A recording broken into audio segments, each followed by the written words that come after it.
Assalamualaikum, this is Mehdi Hassan and welcome back to another video.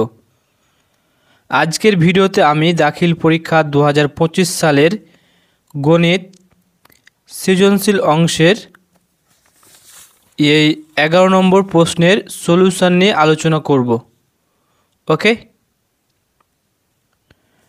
আর আপনাদের বলে রাখা ভালো, আপনাদের যদি কোনো প্রশ্ন কিংবা মতামত থাকে তাহলে অবশ্যই আমার ফেসবুক পেজ মেহেদি টক্সে যাবেন এবং সেখানে গিয়ে প্রয়োজনীয় মতামত কিংবা প্রশ্ন জানাতে পারেন। আমি সেখানে কিন্তু রিপ্লাই দেওয়ার চেষ্টা করব। আর বিগত ভিডিওগুলোতে 1 নম্বর 2 নম্বর 3 নম্বর সহ আর যে প্রশ্নগুলো আছে এ পাশে সেগুলোর সলিউশন নিয়ে আলোচনা করেছিলাম। আশা করি সেগুলো আপনারা দেখে নেবেন। এখন আমি স্টেপ বাই স্টেপ এই 11 নম্বর প্রশ্নটির সলিউশন নিয়ে আলোচনা করব। ক নম্বর প্রশ্নে বলা হয়েছে প্রদত্ত সারণী থেকে ক্রমজয়িত গণসংখ্যা নির্ণয় করো, তাই না? তাহলে আমরা এখন ক্রমজয়িত গণসংখ্যাগুলো নির্ণয় করার জন্য সারণী তৈরি করে নেব। আমি যদিও এখানে উত্তরটা আগে করে রেখেছিলাম, যাই হোক আবার এখানে করা যাক। ক নাম্বার, তাহলে ক্রমযোজিত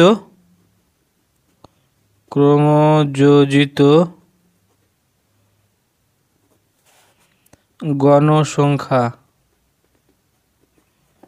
নির্ণয়ের জন্য প্রয়োজনীয় সারণী। ক্রমযোজিত গণসংখ্যা নির্ণয়ের জন্য প্রয়োজনীয় সারণী। তাহলে আমাদের প্রথমে কি লাগবে? শ্রেণী ব্যাপ্তি, তাই না? এখানে লাগবে প্রথমে শ্রেণী ব্যাপ্তি, তারপর লাগবে গণসংখ্যা, রাইট? তারপর কি লাগবে? আমাদের ক্রমযোজিত গণসংখ্যা যেটা নির্ণয় করব সেটা ক্রমযোজিত গণসংখ্যা। আশা করি বোঝা গেছে। এবার আমরা সুন্দর করে সারণীটা তৈরি করে নিই। আমরা এটাকে একটু ছোট করার চেষ্টা করি, তাহলে দেখা যাবে। এবার আমি সুন্দর করে শ্রেণীব্যাপ্তিগুলো এখানে লিখে নেব। 21 থেকে হচ্ছে 30। আমি সুন্দর করে সারণীটা তৈরি করে ফিরে আসছি। তাহলে এখানে আমরা শ্রেণীব্যাপ্তি বসিয়ে দিয়েছি, তাই না? এখানে আমরা গণসংখ্যাগুলো বসিয়ে দেব। প্রথমে কত আছে? 4, তারপর আছে 8,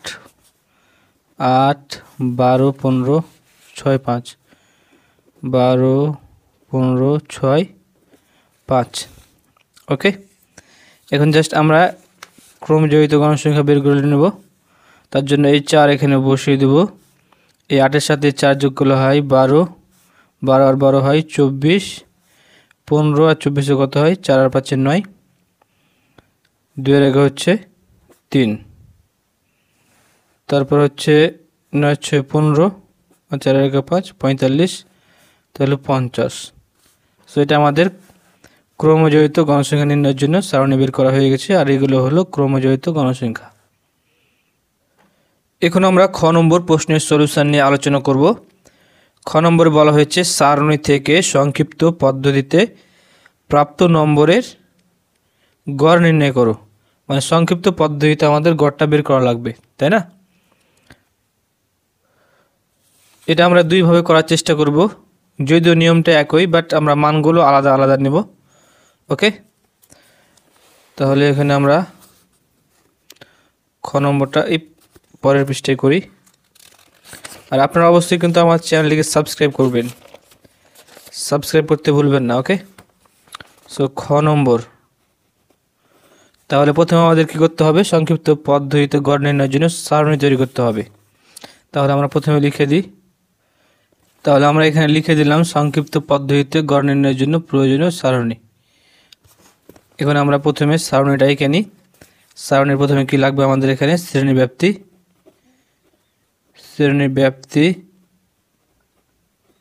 তারপর আমাদের কি লাগবে? এখানে মধ্যমান, তাই না? মধ্যমানকে কি দ্বারা প্রকাশ করা হয়? xi দ্বারা। তারপর কি লাগবে? এখানে লাগবে আমাদের গণসংখ্যা, তাই না? গণসংখ্যা। গণসংখ্যাকে এফ আই দ্বারা প্রকাশ করা হয়, রাইট। তারপর আমাদের কি লাগবে এখানে, ধাপ বিচ্যুতি। ধাপ বিচ্যুতি, ধাপ বিচ্যুতিকে ইউ আই দ্বারা প্রকাশ করা হয়, এটা লিখে দিবেন। আর যদি সূত্রটুকু পারেন পুরোটুকু তাহলে লিখতে পারেন সূত্রটুকু, আর না পারলে শুধুমাত্র ইউ আই লিখে দিবেন, তাহলে হয়ে যাবে। Okay, so u i equals x i minus a divided by h. তারপর এফ আই ইউ আই গুণ এফ আই ইউ আই। আশা করি বুঝে গেছে। এখন আমরা সুন্দর করে সারণীটা তৈরি করে নিই। প্রথমে আমি শ্রেণীব্যাপ্তিগুলো বসিয়ে দিই। শ্রেণীব্যাপ্তি কত আছে, 21 থেকে 30। প্রথমে 21 থেকে হচ্ছে 30। আমি সুন্দর করে শ্রেণীব্যাপ্তিগুলো বসিয়ে দিয়ে ফিরে আসছি। আমি এখানে শ্রেণীব্যাপ্তিগুলো বসিয়ে নিয়েছি, এখন গণসংখ্যাগুলো এখানে বসিয়ে নিব। প্রথমে আছে 4 8 4 8 12 15 12 15 6 5। ওকে, এখন মধ্যমান বের করে নেব। মধ্যমান বের করার সূত্রটা আমি আপনাদেরকে দেখিয়ে দিই আগে। ঊর্ধ্বমান যোগ নিম্নমান ভাগ 2। ওকে, আর এখানে সকল প্রকার সূত্রগুলো লেখা আছে। আপনারা যদি সূত্রের পিডিএফটা নিতে চান কিংবা সূত্রের ছবিটা নিতে চান তাহলে অবশ্যই আপনারা আমার ফেসবুক পেজে যাবেন এবং সেখানে গিয়ে অবশ্যই মেসেজ দিবেন বা কমেন্ট করবেন, আর অবশ্যই ফেসবুক পেজটিকে ফলো করবেন। তার মানে আমরা এখন মধ্যমান কীভাবে বের করব, এই দুইটা যোগ করে 2 দ্বারা ভাগ করব। তাহলে 21 যোগ 30 কত হচ্ছে 51 ভাগ 2, তাহলে হচ্ছে 25.5। আবার একইভাবে এই দুইটাকে যোগ করে 2 দ্বারা ভাগ, 31 যোগ 40 কত হলো 71 ভাগ 2, 35.5 35.5, তাই না। একইভাবে আমি বাকিগুলো বসিয়ে দিয়েছি। অলরাইট, এখন আমরা ধাপ বিচ্যুতি নির্ণয় করব। সো ধাপ বিচ্যুতি নির্ণয় করার টেকনিকটা আমি আপনাদেরকে দেখিয়ে দিচ্ছি। আপনারা এই মধ্যমান দেখতে পাচ্ছেন, এর ভিতরে যে কোনো একটাকে ধরবেন, নো প্রবলেম, যে কোনো একটাকে ধরবেন। অনেকে বলে মধ্যে যেটা থাকে সেটাকে ধরতে হয়, বাট সেটা কিন্তু সঠিক নয়, তাই না। এর মান ধরতে হবে আনুমানিকভাবে, এ মানে তো আনুমানিক গড়, তাই না। তার মানে যেটা ইচ্ছা সেটাকে ধরা যাবে, নো প্রবলেম, বাট মধ্যর দিকে ধরলে ভালো হয়। এখানে 1 2 3 4 5 6 6টা আছে, তাই না। তাহলে তো এখানে মধ্য নাই, তাই না, মধ্য তো নাই যেহেতু 6টা আছে। তার মানে আমরা যে কোনো একটাকে ধরে নেব। তাহলে এ ধরার শেষ কথা হলো যে কোনোটাকে ধরা যাবে, যেটা ইচ্ছা সেটাকে ধরা যাবে। এখন উত্তরের বেলা দশমিকের পরে একটু মান কম বেশি আসতে পারে, তখন প্রায় লিখে দিতে হবে উত্তরে। ওকে, সো আমি ফাইনালি বলছি এখানে যে কোনো একটাকে এর মান হিসাবে ধরা যাবে, কিন্তু মধ্যখানের গুলাকে ধরলে বেশি ভালো হয়। আর যে কোনো একটাকে এর মান ধরলে দশমিকের পরে একটু কম বেশি আসতে পারে, তখন সেখানে প্রায় লিখে দিতে হবে। ওকে, তা আমি প্রথমে এটাকে এ ধরি। আমি আপনাদেরকে দুইভাবে দেখিয়ে দিচ্ছি যে কোনোটাকে এ ধরা যায়। প্রথমে আমি এটাকে এ ধরবো, তারপর আবার এটাকে এ ধরবো। ওকে, তাহলে যেটাকে এ ধরবেন সে বরাবর কি দিবেন, 0 দিবেন। এখানে কি দিবেন, 0। আর 0 কিভাবে হয়, অ্যাকচুয়ালি এর সূত্রের মাধ্যমে মানগুলো বসালে 0 হয়, সেগুলো আপনাদেরকে আর দেখাচ্ছি না। তাহলে যেখানে এ বসাবেন সেখানে 0 বসাবেন। আর 0 কিভাবে হয়, 0 এর সূত্রের সাহায্য হয়। উপরে কি বসাবেন, -1 -2, উপরে মাইনাসগুলো বসাবেন। এখন এগুলো কিভাবে হয়, এই সূত্রের সাহায্য হয়, তাই না। আর নিচে বসাবেন 1 2 3 এভাবে। এই সবগুলো অ্যাকচুয়ালি এই সূত্রের মাধ্যমে হবে। এখন FI UI গুণ, এটা হচ্ছে FI, এটা হচ্ছে UI, এই যেটা গুণ করে এখানে বসাবো। তাহলে 4 আর এখানে 2 8 মাইনাস 8 8 মাইনাস 8 0 সাথে গুণ করলে 0 15 একে কত 15 14 গুণে কত 12 3 5 কত 15 তাই না। এখন সবগুলোকে আমরা কি করব যোগ করব তাই না। যোগ করে দিই ক্যালকুলেটরে প্রথমে কি আছে -8 সো -8 আবার কত -8 -8 তাহলে 0 বসানোর দরকার নাই তারপর আছে 15 তাহলে আমরা +5 দিয়ে দিব তারপর আছে 12 আবার +12 আবার কত আছে 15 সো +15 এখন সমান প্রেস করে দিব দেখতে পাচ্ছেন কত এলো 26 তাহলে আমরা কি পেলাম এই সবগুলা যোগ করলাম মানে আমাদের এখানে সিগমা অথবা এটাকে সামেশন বলা হয় সবগুলাকে যোগ করলাম তার জন্য সিগমা দিলাম এটা মানে যোগ করা তাই না যোগফল বের করা কত পেলাম আমরা 26 আর এখানে n গণসংখ্যা কয়টা আছে মোট গণসংখ্যা আছে 50টা তাই না 50টা যোগ করে নেবেন তাহলে হয়ে যাবে এর মান পেয়ে নিয়েছি এখন আমরা সংক্ষিপ্ত পদ্ধতিতে সূত্র বসিয়ে দিয়ে বাকি কাজগুলো করে নেব এটা হচ্ছে সূত্র এখানে লিখে নিই আগে এখানে সামেশন fi uy ইকুয়ালস 26 এ ইকুয়ালস আমরা কি ধরেছি 45.5 তারপর হচ্ছে n কত এখানে 50 তারপর h শ্রেণীর ব্যক্তি বুঝতে পারছেন 10 আছে জাস্ট নিচ থেকে উপর বাদ দিবেন যে কোনো একটা বাদ দিবেন দেখবেন যে সবগুলো একই আছে প্রতি ক্ষেত্রে 10 আছে তাই না তার মানে h আমাদের কত পেলাম শ্রেণীর ব্যক্তি 10 এখন সূত্র বসিয়ে দিয়ে আমরা এখানে আমরা জানি সংক্ষিপ্ত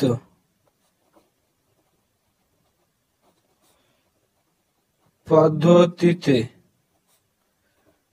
গড় x বার equals a plus summation fi uy divided by n into h এই সূত্রটা বসিয়ে দিলাম ওকে এর মান কত 45.5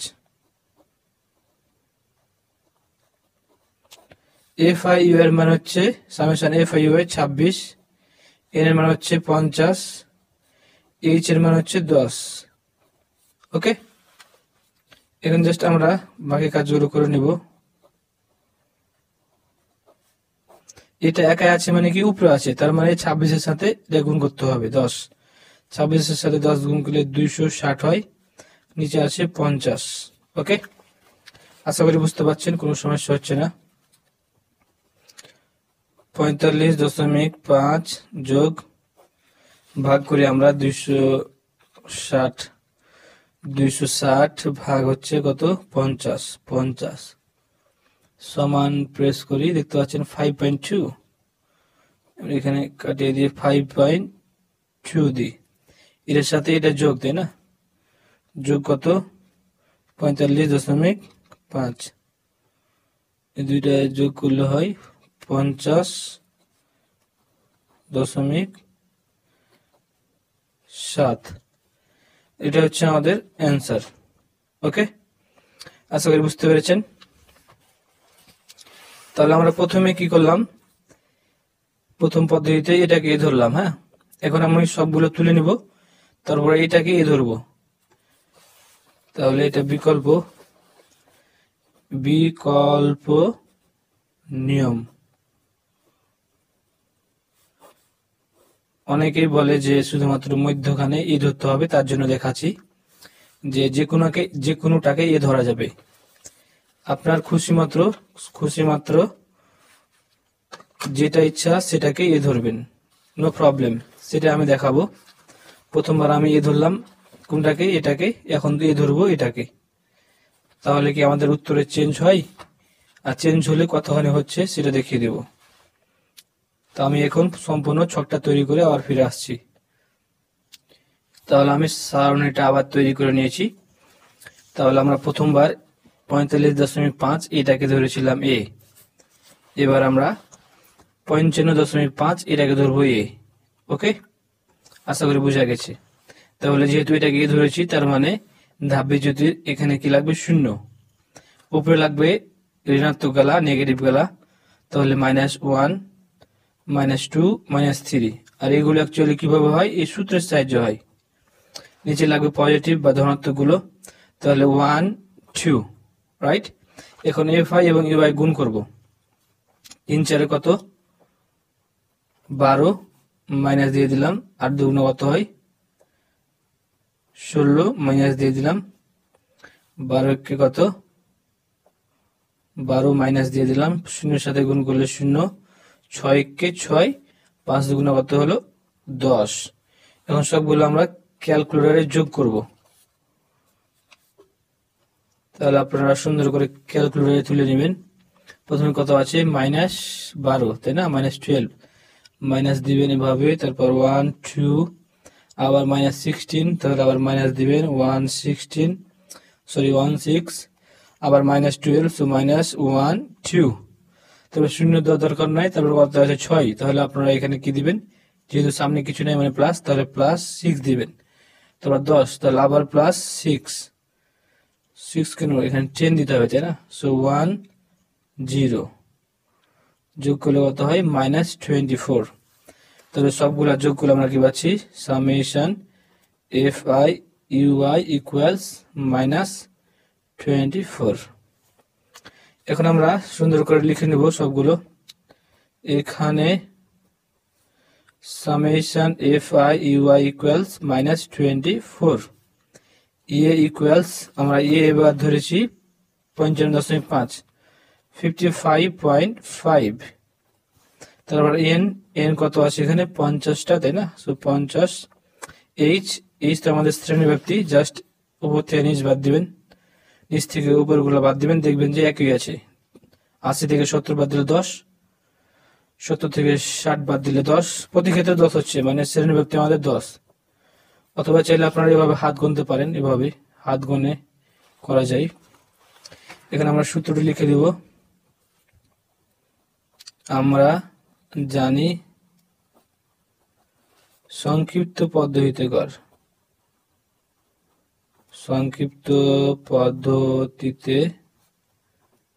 গড় x বার equals a plus summation FI UI divided by n into h। তাহলে আমরা এর মান বসিয়ে দেব কত এখানে? এর মান 55.5, তাই না? 55.5 প্লাস FI UI এর মান সামেশন FI UI, এটা হচ্ছে -24। n এর মান কত? এখানে নিচে 50, h এর মান কত? 10। ওকে, এটা বসিয়ে দিই, প্লাস এটা একা আছে, উপরের সাথে গুণ করতে হবে, তাহলে 24-এর সাথে 10 গুণ করলে হবে 240, নিচে কত হলো? এখানে 50। আশা করি বুঝা গেছে। তারপর এটা বসিয়ে দিলাম এখানে, এই প্লাস মাইনাসে কি এখানে মাইনাস, রাইট? এখন 240 কে 50 দ্বারা ভাগ, 240 ভাগ 50, আশা করি দেখা যায়। সমান প্রেস করি, 4.8, রাইট? এখন জাস্ট বিয়োগ করব, 55.5, 55.5 বিয়োগ 4.8 বিয়োগ করলে আমাদের কত আসছে? 50.7। তাহলে 50.7। সো এটা হচ্ছে আমাদের ফাইনাল অ্যান্সার। তাহলে আমি আপনাদেরকে দুইভাবে করে দেখালাম। প্রথম নিয়মে আমি এটাকে ধরেছিলাম, তার জন্য এটার মানগুলো চেঞ্জ হয়ে গিয়েছিল, উত্তর এসেছিল 50.7, রাইট? এখানে এসেছিল 26, দেখতে পাচ্ছেন। এবার ধরেছি একে এটা, তাহলে এগুলো চেঞ্জ হয়ে গেছে, আগের সাথে মিলে নাই, এখানেও চেঞ্জ হয়ে গেছে, -24। উত্তর কিন্তু আমাদের কি আছে? একই আছে। সো আশা করি বুঝতে পেরেছেন যে যে কোনোটাকে ধরলে হবে, নো প্রবলেম, রাইট? এখন আমরা গ নম্বর প্রশ্নটির সলিউশন নিয়ে আলোচনা করব। গ নম্বর প্রশ্নে কি বলা হয়েছে সেটা লক্ষ্য করা যাক। সারণী থেকে গণসংখ্যা বহুভুজ অঙ্কন করো। আমরা এখন গণসংখ্যা বহুভুজ অঙ্কন করব। গণসংখ্যা বহুভুজ অঙ্কন করার আগে আপনাদের কাছে একটা বিষয় ক্লিয়ার করা প্রয়োজন, সেটা হচ্ছে গণসংখ্যা বহুভুজ আমরা দুইভাবে অঙ্কন করতে পারি। প্রথমটা হচ্ছে এই আয়তলেখ আকারে, দেখতে পাচ্ছেন এখানে কি আছে, আয়তলেখ আছে। মনে হচ্ছে এটা ভালোভাবে দেখা যাচ্ছে না, আমি আরেকটা বের করি। আশা করি এই চিত্রটা ভালোভাবে দেখা যাচ্ছে। সো আমরা এভাবে আয়তলেখ অঙ্কন করতে পারি। এভাবে যদি আঁকি, আয়তলেখ বলছি, এভাবে আমরা বহুভুজ, গণসংখ্যা বহুভুজ আঁকতে পারি, তাই না? এটা হচ্ছে প্রথম নিয়ম। প্রথম নিয়মে আমরা এভাবে আয়তলেখ সহ গণসংখ্যা বহুভুজ আঁকতে পারি। তাহলে আমরা নিচে অবিচ্ছিন্ন শ্রেণীসীমা দিতে পারি, কিংবা আমরা মধ্যমান দিতে পারি, তাই না? যদিও মধ্যমান এখানে দেখতে পাচ্ছেন এগুলো সব মধ্যমান। সো এই নিয়মে আঁকতে পারি। এখানে হবে গণসংখ্যা, এখানে হবে কি অবিচ্ছিন্ন শ্রেণীসীমা, আর সারণীটা হবে এভাবে। আশা করি দেখতে পাচ্ছেন এটা। ওকে, সো এইভাবে আমরা প্রথম নিয়মে গণসংখ্যা বহুভুজ আঁকতে পারি। এখন আমি আপনাদেরকে দ্বিতীয় নিয়মটা দেখিয়ে দিব। আমরা দ্বিতীয় নিয়মে এভাবে আয়তলেখ ছাড়া গণসংখ্যা বহুভুজ আঁকতে পারি। সেক্ষেত্রে আমাদের এখানে দিতে হবে শ্রেণী মধ্যবিন্দু, এই পাশে দিতে হবে গণসংখ্যা।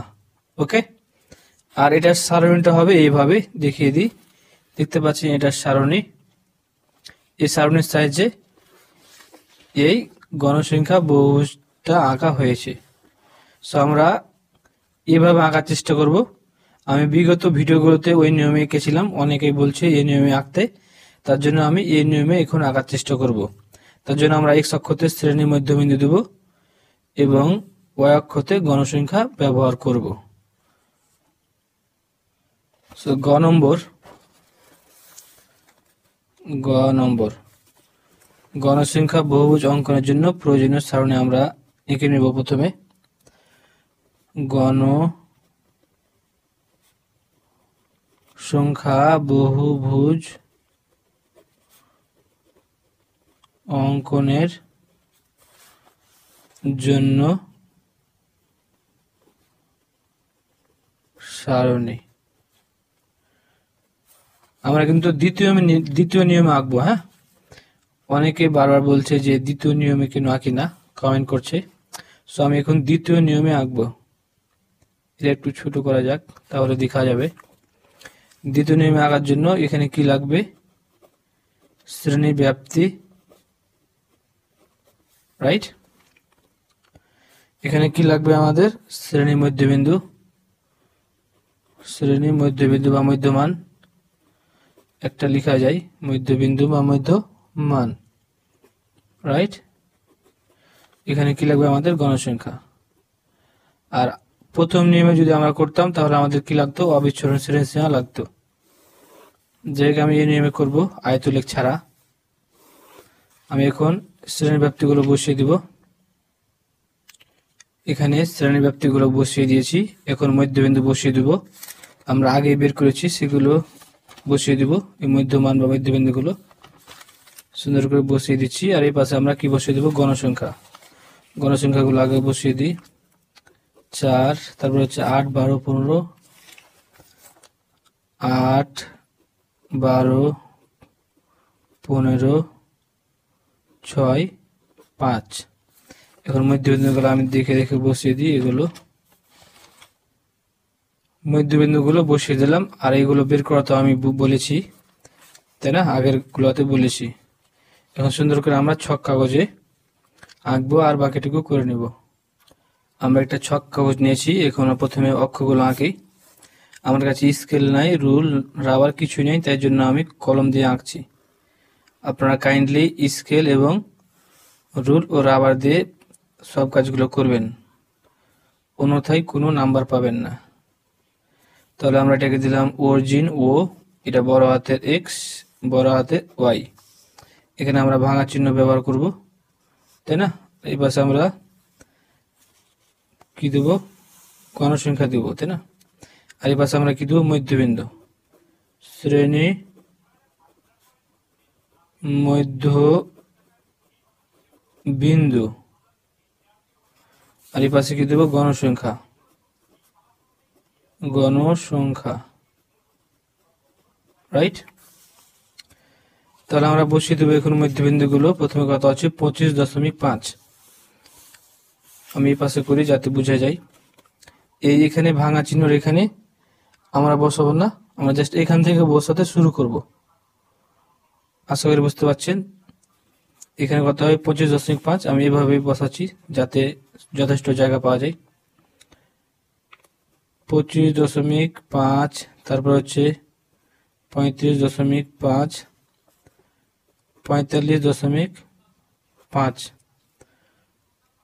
55.5, 65.5, তারপরে কত আছে 75.5। আশা করি বুঝতে পারছেন। সবগুলো লিখে নিলাম। এখন আমরা জাস্ট বসিয়ে দেব গণসংখ্যাগুলো দেখে দেখে। এই পাশে সরিয়ে রাখি তাহলে বোঝা যাবে। বাকিটুকু দেখুন। আমরা প্রথমে একটু বাংলা লিখে নিই, সংক্ষিপ্ত বিবরণ লিখে নিই। দেখতে পাচ্ছেন এক্স অক্ষ বরাবর কি দিয়েছি, মধ্য বিন্দু, তাই না? তাহলে আমরা লিখব ছক কাগজে এক্স অক্ষ বরাবর শ্রেণী মধ্য বিন্দু এবং ওয়াই অক্ষ বরাবর গণসংখ্যা, তাই না? ওয়াই অক্ষ বরাবর কি বসেছি গণসংখ্যা, এক্স অক্ষ বরাবর শ্রেণী বিন্দু, ওয়াই অক্ষ বরাবর গণসংখ্যা বসিয়ে আমরা এক ঘরের মান এক রেখেছি, তাই না? কোনো চেঞ্জ করিনি, রাইট? এক বসিয়ে প্রতি ঘরকে একক ধরেছি, তাই না? প্রতি ঘরকে এক একক ধরে গণসংখ্যা বহুভুজ অঙ্কন করা হলো। গণসংখ্যা বহুভুজ অঙ্কন করা হলো বা আঁকা হয়েছে। অঙ্কন করা হয়েছে। লেখাগুলো একটু খারাপ হয়ে গেল। ওকে, বাংলা লিখে নিলাম। আরো অনেক কিছু লেখা যেত, বেশি করে এতগুলো লিখবো না, এখন জাস্ট আমি বসিয়ে দেবো। ওকে, তাহলে দেখতে পাচ্ছি 25.5 গণসংখ্যা কত আছে 4। তাহলে 25.5 গণসংখ্যা কয় বসাবো 4-এ, এখানে আমরা পয়েন্ট দিয়ে দিলাম, বুঝতেই পাচ্ছেন। 35.5 কত আছে 8, তাহলে 5, 6, 7, 8, 6, 7, 8। তারপর আছে 45.5 12, 5, 10, 11, 12। তারপর 55.5 আছে 15, 5, 10, 15। তারপর আছে 6, 5, 6। তারপর 75.5 কত আছে 5, তাহলে এখানে দেবো আমরা 5। ওকে, এখানে আমরা সুন্দর করে এখান দিয়ে যোগ করে দিব, রাইট? এই শিট এপাশ দিয়ে চলে গেল, এখান দিয়ে যোগ করে দেব, এখান দিয়ে আপনারা সুন্দর করে যোগ করে দিবেন, এখান দিয়ে, তাই না? আশা করি বুঝতে পেরেছেন। এখন আমরা কি করব, এটা শুরু করেছি, এটা শেষ করতে হবে, তাই না? এখানে শেষ করব। এখন আমরা সুন্দর করে এখান দিয়ে যোগ করে দেবো, তাই না? তাহলে শেষ হয়ে গেল। এখন আমাদের এই দুইটা পয়েন্ট খালি আছে, তাই না? মানে এখানে আমরা লিখে দিতে পারি। দেখতে পাচ্ছেন এগুলো 10 10 করে বৃদ্ধি পাচ্ছে। 25 আর 10-এ 35, 10-এ 45। তার মানে এখানে আমাদের কত হবে 15, তাই না? তাহলে 15-এর সাথে 10 যোগ করলে 25 হয়, তাহলে হবে এখানে 15.5।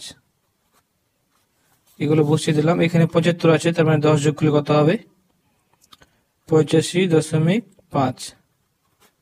এই দুইটা আমরা এক্সট্রা দিলাম। হ্যাঁ, এই দুটো কিন্তু আমাদের প্রশ্ন অনুযায়ী নয়, আমরা যা শেষ করলাম তার জন্য শেষে দিলাম, আর শুরু করেছি তার জন্য শুরুতে দিলাম। আর কিভাবে দিলাম বুঝতে পাচ্ছেন, 10 10 করে পাচ্ছে, তার মানে এর আগে হবে 10 কম এবং এর পরে হবে 10 বেশি, তার জন্য 10 যোগ করে দিয়েছি এখানে, আর এখানে 10 কমিয়ে দিয়েছি, তাই না? সো এটা হচ্ছে আমাদের গণসংখ্যা বহুভুজ। আশা করি ভিডিওটি আপনাদের ভালো লেগেছে। ভিডিওটি ভালো লাগলে অবশ্যই শেয়ার করবেন এবং আমাদের ইউটিউব চ্যানেলটিকে সাবস্ক্রাইব করবেন। আল্লাহ হাফেজ।